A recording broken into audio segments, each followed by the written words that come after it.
وہ دیکھنا ہے، لوڈو کھیلنی ہے، عمران سیریز پڑھنی ہے، یا دوست آئے ہوئے گپے مارنی ہے۔ جب بدعت آتی ہے سنت اٹھ جاتی ہے۔ فرض نماز کے بعد اجتماعی دعا بدعت ہے، کسی صحیح حدیث سے ثابت نہیں، کسی صحیح حدیث سے ثابت نہیں۔ اجتماعی دعا، ہر فرض نماز کے بعد اجتماعی دعا کو روٹین بنا لینا، اس وقت تک سنت کے لیے کھڑے نہ ہونا جب تک امام صاحب ہاتھ اٹھا کے اجتماعی دعا نہ کروا دیں، یہ کسی صحیح حدیث سے ثابت نہیں۔ اس بدعت کے آنے کا نقصان کیا ہوا؟ سنت کیا تھی؟ نماز کے بعد کے اذکار وہ ختم ہو گئے، سارا کچھ مولوی دے گلتے پا چھڑے، مولوی صاحب تسی کر آمین آمین آمین نکل گئے۔ اور اس سے ملتا کیا ہے؟ آئیے حدیث ہمیں بتاتی ہے، آپ کو سناؤں۔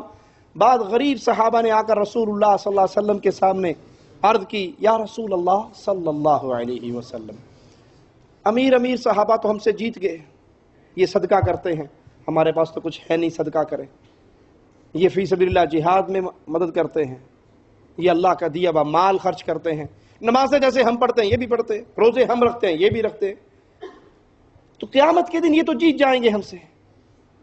آپ نے کہا تمہیں ایک ایسا عمل نہ بتاؤں جس کے کرنے سے تم امیر لوگوں کے صدقہ خیرات سے آگے بڑھ جاؤ، زکوٰۃ سے آگے بڑھ جاؤ؟ کہا ضرور بتائیے۔ کہا 33 دفعہ سبحان اللہ، 33 دفعہ الحمدللہ، 34 دفعہ اللہ اکبر اور 1 دفعہ لا الہ الا اللہ، یہ تسبیح پوری کر لو، اس کا تمہیں اللہ اتنا اجر دے گا کہ تم ان کے اجر و ثواب سے بڑھ جاؤ گے۔ اب یہ غریب صحابہ، نماز ختم ہوئی، اب وہ ہم جیسے تو نہیں تھے، اب ٹھیک ہے جو کر رہا کرے، مجھے کیا ہے، وہ تو تلاش میں رہتے تھے کہ نبی کی کوئی سنت مل جائے، نبی کا کوئی فرمان مل جائے۔ ہم کیا کہتے ہیں؟ سنت ہی تو ہے یار، چھوڑ بھی دیا تو سنت ہی تو، سنت ہی تو سنت ہے، سنت اتنا زور داڑھی رکھ لو، داڑھی رکھ لو، سنت تو ہے، سنت داڑھی میں دین رکھا ہے، داڑھی میں اسلام رکھا ہے۔ ہم سنت کہہ کے چھوڑ دیتے ہیں اور وہ سنت سن کے اس کو پابندی سے اپنایا کرتے تھے۔ یہ فرق ہے بس۔ وہ سنت ہے، فرض چھوڑیں گے تبھی تارک ہوں گے نا، سنت ہے خیر، پڑھ لی نہ پڑھی نہ، کر لیا نہ کرا نہ صحیح۔ وہ ایک سنت پہ سر کو جھکانے والے امیر صحابہ نے دیکھا یہ کچھ کرتے ہیں، ٹو لگائی، پتہ لگا 33 دفعہ سبحان اللہ، یہ پوری تسبیح پتہ لگ گئی، انہوں نے بھی شروع کر دی۔ وہ پھر رسول اللہ صلی اللہ علیہ وسلم کے پاس غریب صحابہ، اللہ کے نبی وہ، لیکن اب پھر بند ہو گیا، انہیں بھی پتہ لگ گیا۔ آپ نے کہا ذالک فضل اللہ یؤتیہ من یشاء، یہ تو پھر اللہ کا فضل ہے، جس کو چاہتا ہے عطا فرماتا ہے۔ یہ تسبیح کر لیجئے، اللہ کے رسول صلی اللہ علیہ وسلم نے فرمایا تمہارے سارے گناہ اللہ معاف کر دے گا، اگرچہ تمہارے گناہ سمندر کی جھاگ کے برابر کیوں نہ ہو۔ صحیح بخاری میں رسول اللہ صلی اللہ علیہ وسلم کا فرمان موجود ہے، سنیے۔ آپ نے فرمایا کوئی شخص دن میں 100 مرتبہ سبحان اللہ و بحمدہ کہے، 100 مرتبہ کیا کہے؟ اپنے گریبانوں میں منہ ڈال کے جھانکے، دن میں کتنی بار گانا گاتے ہو؟ پورا نہ بھی گاؤ تو شروع کے 2-4 بول تو کام کرتے ہوئے، ہتھوڑی چلاتے ہوئے، آرا چلاتے ہوئے، ویلڈنگ کرتے ہوئے زبان میں گنگن ہوتی رہتی ہے نا، اس سے کیا ملتا ہے؟ گناہ ہی لکھا جائے گا اور تو کچھ نہیں ملتا۔ لیکن یہاں پیارے حبیب کیا فرما رہے؟ جو دن میں 100 مرتبہ سبحان اللہ و بحمدہ، اس کو 100 مرتبہ کہہ لیتا ہے، اللہ اس کے گناہوں کو مٹا دیتا ہے، اگرچہ اس کے گناہ سمندر کی جھاگ کے برابر کیوں نہ ہو۔ سمندر کتنا بڑا ہے، اس کا جھاگ کتنی ہوگی؟ کسی کے اتنے پاپ بھی ہوں، اتنے گناہ بھی ہوں، وہ روزانہ یہ تسبیح کر لے، اللہ اس کے گناہ معاف کر دے گا۔ بخاری و مسلم میں موجود پیارے حبیب کا یہ فرمان سنیے، جو کوئی شخص دن میں 100 مرتبہ کہے لا الہ الا اللہ وحدہ لا شریک لہ لہ الملک ولہ الحمد وہو علی کل شیء قدیر، 100 مرتبہ مشکل کام ہے۔ اگر آپ اس کو گن کے ٹائمنگ دیکھ کے بھی کرو گے تو زیادہ سے زیادہ آپ کے 12 سے 15 منٹ تک لگیں گے۔ اگر پرسکون انداز میں آپ آرام سے پڑھو، سپیڈ نہ لگاؤ، تب بھی آپ کے 12 منٹ سے زیادہ نہیں لگے گا۔ نتیجہ کیا نکل رہا ہے؟ پیارے حبیب علیہ الصلوۃ والسلام فرماتے ہیں 10 گردنوں کے آزاد کرنے کے برابر اللہ اس کو ثواب عطا فرمائے گا۔ اس خوش نصیب کو 10 گردنوں کے آزاد کرنے کے برابر ثواب ملے گا، 100 نیکیاں لکھی جائیں گی، اس کے 100 گناہوں کو مٹا دیا جائے گا، اور اس کے لیے یہ کلمہ دن اور رات میں شیطان کے شکنجے سے محفوظ ہونے کا راستہ بن جائے گا۔ شیطان نہیں اس پہ حاوی ہوگا، جو دن اور رات میں 100 مرتبہ اس کو پڑھ لیتا ہے۔ 100 مرتبہ فجر کی نماز کے بعد پڑھ لو، 100 مرتبہ مغرب سے پہلے پڑھ لو، سورج کے غروب ہونے سے پہلے پڑھ لو۔ 10 گردنیں آزاد، 10 غلام، کس میں طاقت ہے کہ 10 غلام روزانہ خریدے اور اللہ کے نام پہ آزاد کر دے؟ ہے اتنی طاقت؟ 100 گناہ معاف ہو گئے، 100 نیکیاں مل گئی، اور شیطان کے سارے شر سے محفوظ ہو گئے۔ عمرہ کرنا ایسی نیکی ہے جس سے اللہ مالک انسان کے گناہوں کو معاف کرتا ہے۔ بخاری و مسلم میں ہے، پیارے حبیب علیہ السلام نے فرمایا، ایک عمرہ دوسرے عمرے تک درمیانی وقت کے گناہوں کا کفارہ بن جاتا ہے۔ پیارے حبیب نے فرمایا، حج اور عمرے میں مطابقت کرو، بار بار کرو حج اور عمرہ۔ نتیجہ کیا نکلے گا؟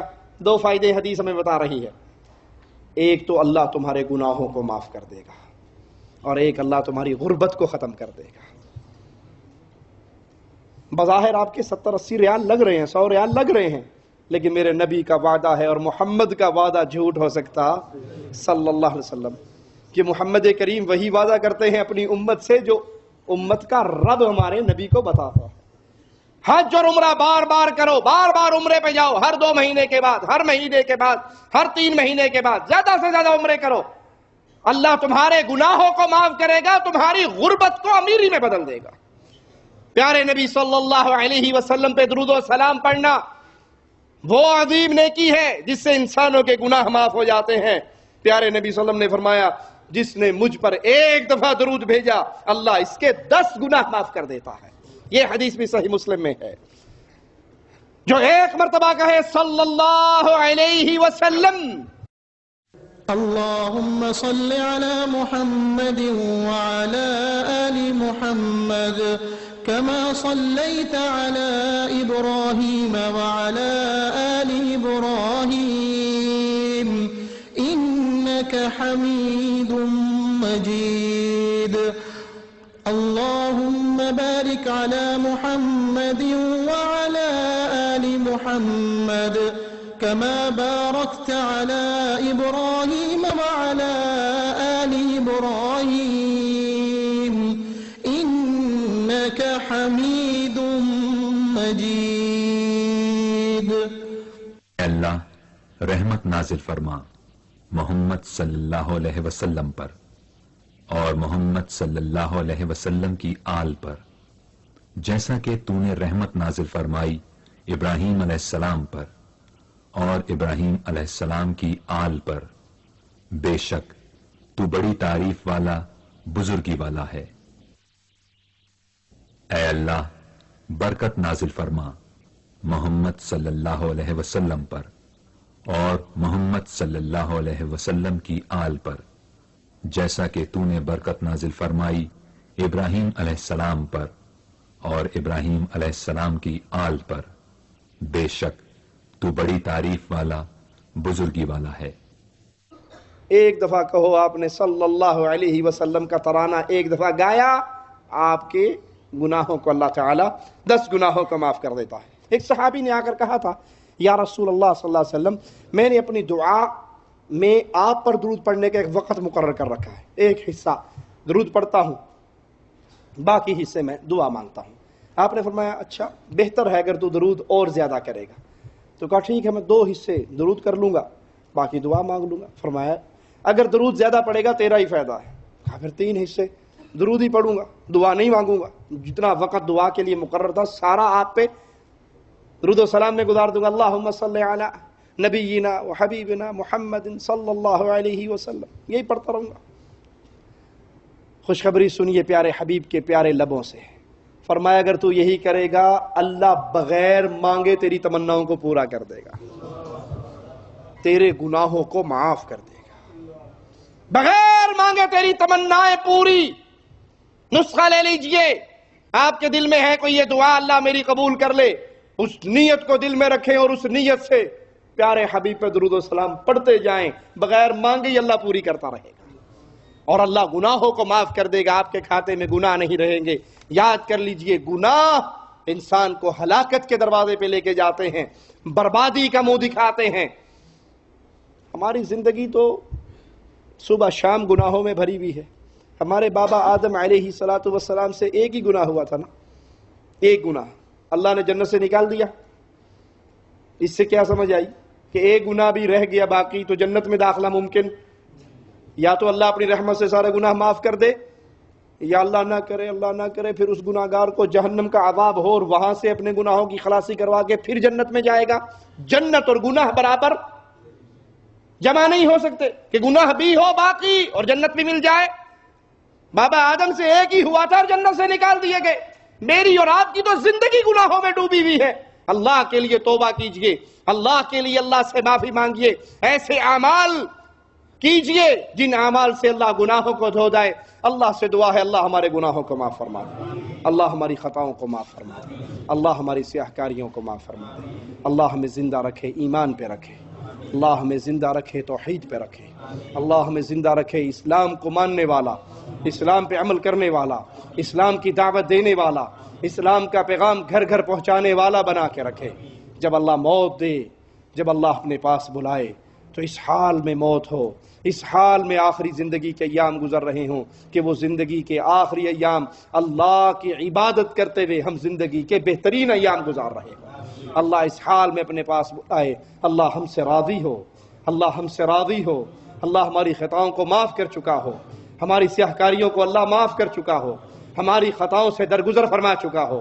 اللہ اس حال میں اپنے پاس بلانا، تو ہم سے راضی ہو، ہم تجھ سے راضی ہوں۔ اقول قولی ھذا واستغفر اللہ لی ولکم ولسائر المسلمین فاستغفروہ انہ هو الغفور الرحیم۔